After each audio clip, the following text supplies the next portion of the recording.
Number 8 is the tenacity question. Am I moving closer to my dream? Skip the next couple paragraphs and go to number 1.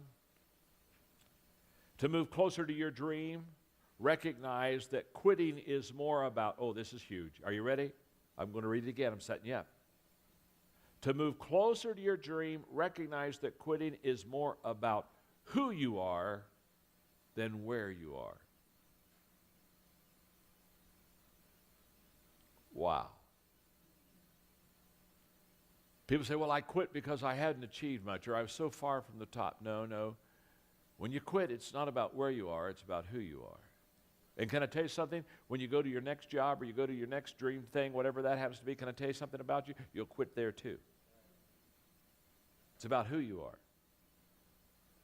I run people that all the same. Well, I'm going to go find something. I'm going to go find a company that I can really pour my life into. Can I tell you something? If you pulled your life in the last company, you'll pull your life in the next company. You're just going to be pulling your life. You're just going to constantly be pulling back. You understand? Okay, who you are, not where you are. Everyone faces difficulty. Let me stop here for a moment. How many of you have faced difficulty? You definitely? Okay. Everyone faces difficulty when working toward a dream, and if someone fails, he can make excuses for what went wrong, how the unexpected happened, how someone let him down, how circumstances worked against him. But the reality is that the external things do not stop people. It's what happens to them on the inside. Here we go. Most people stop themselves from reaching their potential. Yep. Wasn't the challenge that beset me. It wasn't what was before me, it was what was inside of me. Number 2, to move closer to your dream, improve your vocabulary.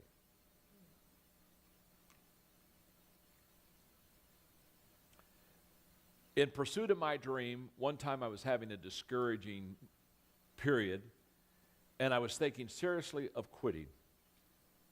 And one day I opened my dictionary and I went to the word quit. And I got a pair of scissors.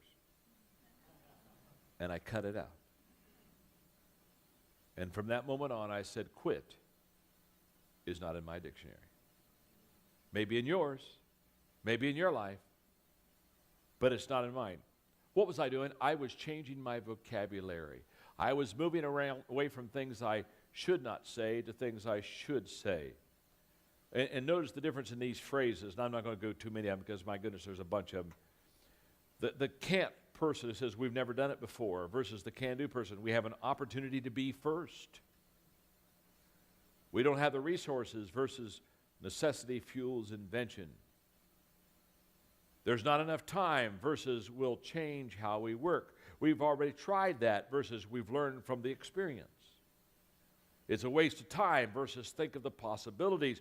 We don't have the expertise versus let's network with those who do, and it goes on and on and on. You got to change your vocabulary. Does that make sense?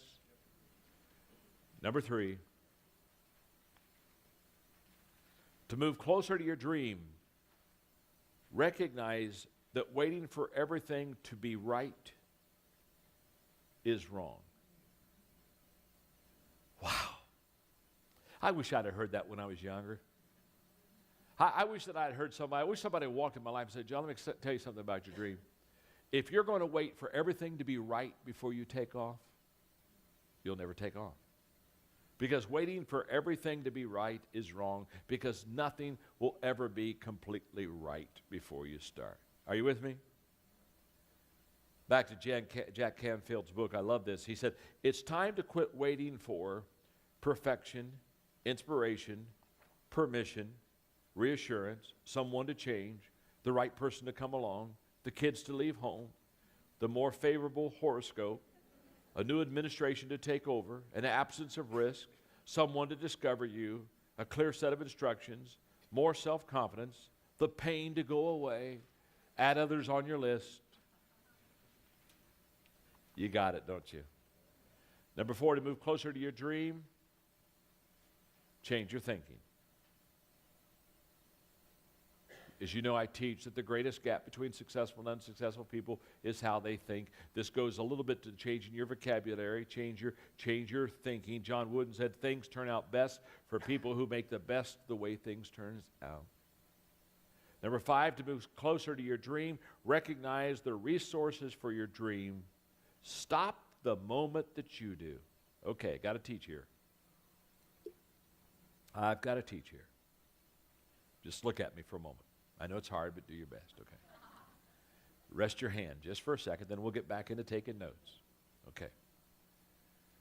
This is the discovery that I have found that is a life-changing discovery in the pursuit of my dream. It's a very simple discovery, but it took me a while to learn it.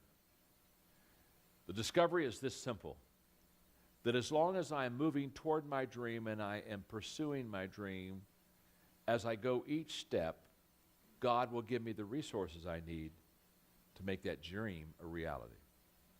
Here's the key. The moment I stop, the resources stop. It's in moving, it's in the movement that the resources come to me. So here's what happens to us. Many times we stop because we're not where we want to be and we are a little bit nervous about this situation, and we stop, and sure enough, the resources stop also. And we say, well, boy, I sure did the right thing. Thank God I stopped right when they did, because, whoo, I stopped and 2 weeks later, it just wasn't there.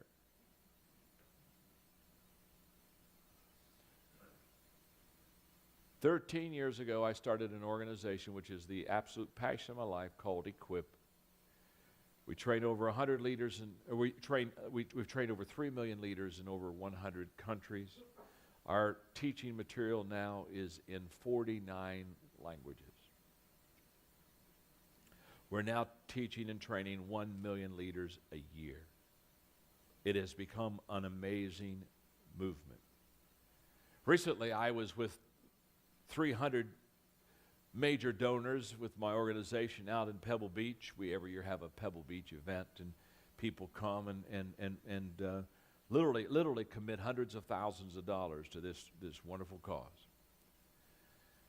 And I was getting ready to stand up and teach them for maybe not long, 15 minutes, about what's happening with Equip and the dream and the whole deal. And as I looked out at the banquet crowd that night, I realized something that was very humbling to me. 95% of the people in that room I did not know when I started on my dream journey. 95%. I didn't know them. And now they're on my team, in the middle of the dream, literally helping me, because without them it would be totally impossible. They're literally coming alongside of me and helping me realize my dream. And 95% of them I didn't even know. I mean, if they'd have walked by me, I didn't know who they were. And now they were God's gift to me because I kept pursuing the dream. Now let me tell you something that's really exciting. 5 years from now, when I'm at Pebble Beach, the percentage will be higher. And there'll be more. But it's because I kept moving.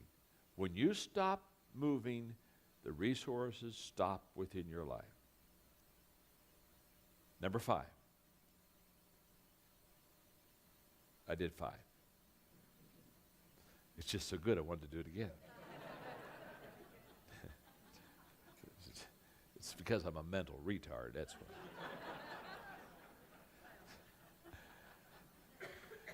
Number 6, to move closer to your dream, practice the rule of 5. What's the rule of 5?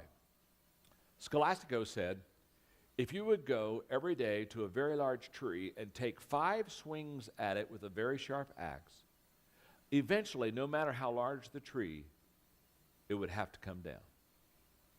It's that swinging 5 times a day. Now, the rule of 5 is very simple.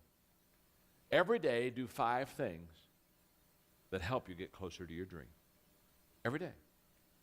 Every day, take the axe to that tree, and you don't have to do 500 swings the first day. You don't have to knock the tree down the first day. Just take 5 swings every day, and eventually, not only will the tree come down, eventually the dream will become a reality.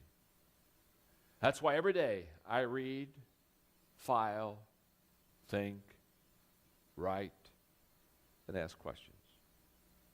Every day I read, file, think, ask questions. I do every day 5 things. Why do I do those 5 things? Because I know if I keep doing those 5 things, a book will be born. People say, John, how do you write so many books? One word at a time. Every day. Now find what you need for your dream, and every day just practice the rule of 5. Number 7, to move closer to your dream, remember that when you have exhausted all possibilities, you haven't. When you've exhausted all possibilities, you haven't. But haven't we all thought we did? Haven't we all thought, boy, I've given this all the time and all the thinking, and I've exhausted. And then somebody comes along, and in about a 5-minute conversation, they give us a creative thought. We say, oh my goodness, I could do that. So no matter how much we think that we've come to the end of ourselves, we haven't come to the end of the road.